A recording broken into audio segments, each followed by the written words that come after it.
예, 안녕하십니까. G7 클리닉의 조인배 원장입니다.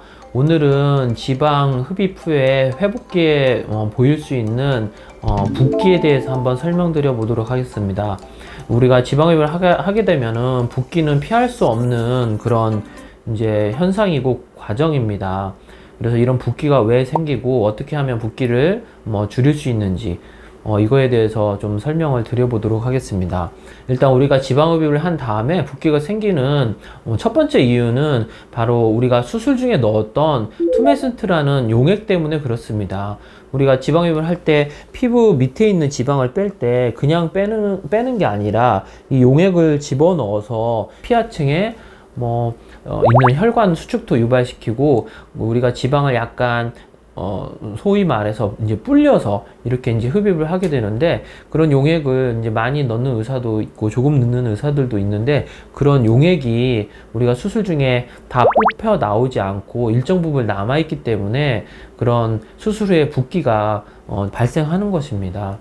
그리고 이제 두 번째는 지방흡입을 한 이후에 이제 정수압이라고 해서 중력 방향으로 이런 체액이 쏠리는 현상 때문에 이런 정수압 때문에 붓기가 생길 수 있습니다. 그러니까 우리가 팔을 지방흡입을 하게 되면은 하완 쪽으로, 복부를 하게 되면은 엉덩이 위쪽하고 허벅지 쪽으로, 그리고 허벅지를 하게 되면은 종아리 쪽으로 이런 정수압이 발생하기 때문에 그쪽으로 붓기가 발생할 수 있습니다. 그래서 이제 사진에서 보시면 이분 같은 경우가 팔 지방흡입을 하셨던 분 같은데, 이 손등까지도 이렇게 수술 중에 넣었던 투메슨트 용액과 정수압 때문에 이렇게 이제 붓기가 발생한 것을 볼 수 있습니다. 그리고 또 하나 붓기가 발생하는 또 하나 이유는 우리가 압박복을 수술 후에 입게 되는데, 그런 압박이 세게 가해지게 되면은 그 수술 부위, 그러니까 압박하고 있는 압박복을 입고 있는 부위보다 더 원위부 쪽에 이제 붓기가 발생할 수 있습니다.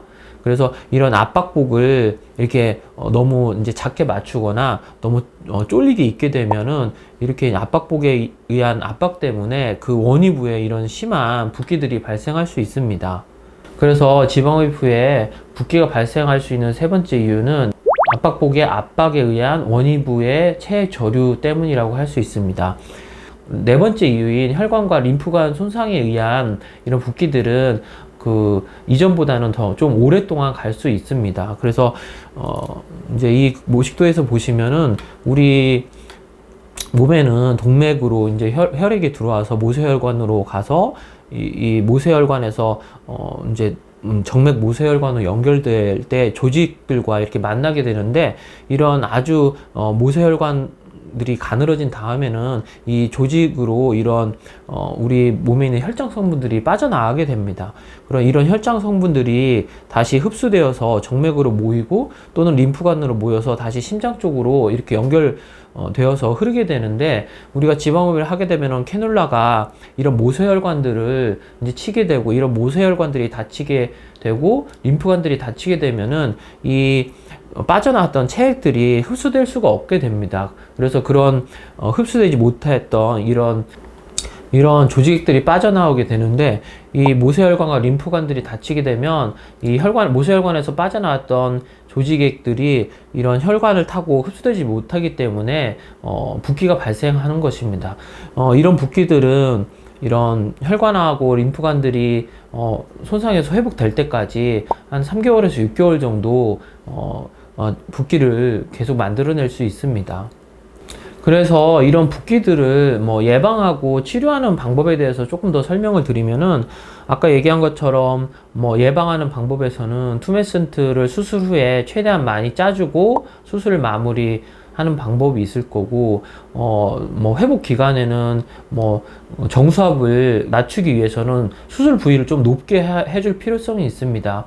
팔을 수술했을 경우에는 손을 이렇게 올리고 이 손가락부터 이 하완까지 이렇게 좀 위에서 아래로 이렇게 주물러주는 행동을 많이 한다면 그런 붓기를 많이 줄일 수 있습니다. 또한 압박복을 이렇게 이제 너무 쫄리게 입을 필요성은 없습니다. 우리가 항상 제가 얘기했듯이 수술의 결과는 압박복을 잘 입는다고 변하지 않습니다. 그렇기 때문에 이렇게 손등이 이렇게 심하게 부을 정도로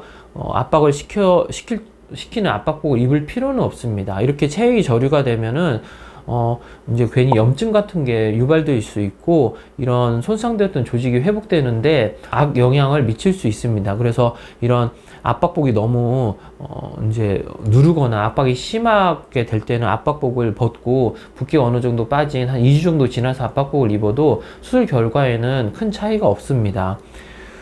그리고 이제 이런 혈관 손상에 의한 붓기를 줄일 수 있는 방법은 수술 중에 의사가 그 혈관 손상이 적게 될 수 있는 수술 방식을 적용해서 수술을 하는 것입니다. 그런 혈관 손상을 적게 하는 수술 방식은 거칠지 않은 방식입니다. 그러니까 캐뉼라도 좀 더 부드러운 캐뉼라 끝이 날카롭거나 너무 과격한 그런 캐뉼라를 이용하지 않고 또 너무 굵은 캐뉼라를 이용하지 않고 수술 방식도 진동기계식을 사용하지 않고 부드럽고 젠틀한 매뉴얼 방식으로 수술을 하게 되면 이런 혈관 손상을 최소화할 수 있어서 수술 후에 붓기 같은 붓기가 적을 수 있습니다. 이런 부드러운 수술 방식은 붓기뿐만 아니라 수술 후에 생길 수 있는 일상 복귀나 통증, 출혈 이것과도 비례하는 방식이기 때문에 이 붓기뿐만 아니라 수술 이후에 여러 가지 활동에 제약을 줄 수 있는 그런 현상을 줄이기 위해서는 부드러운 방식으로 수술을 하는 게 매우 중요하다고 생각합니다. 저에게 수술을 받으셨던 분인데 보시면은 배는 이틀 전에 했고 팔은 하루 전에 수술하고 다음날 와서 저에게 찍은 사진입니다. 보시면은 이제 수술 부위는 붓기가 거의 없고 하완 쪽은 약간 하완 쪽으로 붓기가 좀 있는 것만 보이고 라인은 수술 이틀, 배 같은 경우는 수술 이틀 됐음에도 불구하고 라인은 바로 나온 것을 알 수 있고 붓기도 적고 출혈도 적고 멍도 적은 것을 알 수 있습니다. 이분 같은 경우도 이제 저에게 볼턱을 지방흡입을 받고 다음날 찍은 사진인데 보시면은 턱선은 선명하게 바로 수술 결과는 바로 이제 나타나는 것을 확인할 수 있고 그 밑으로 약간 붓기가 있지만 사실은 일상생활 하는데 거의 지장이 없을 정도로 붓기가 잔붓기만 있는 것을 확인할 수 있습니다.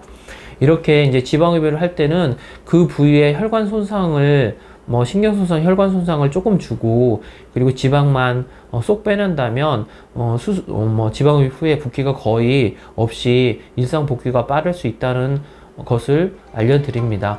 예. 오늘은 지방흡입과 붓기에 대해서 설명드려 보았습니다. 안전하고 똑똑한 지방흡입 하세요.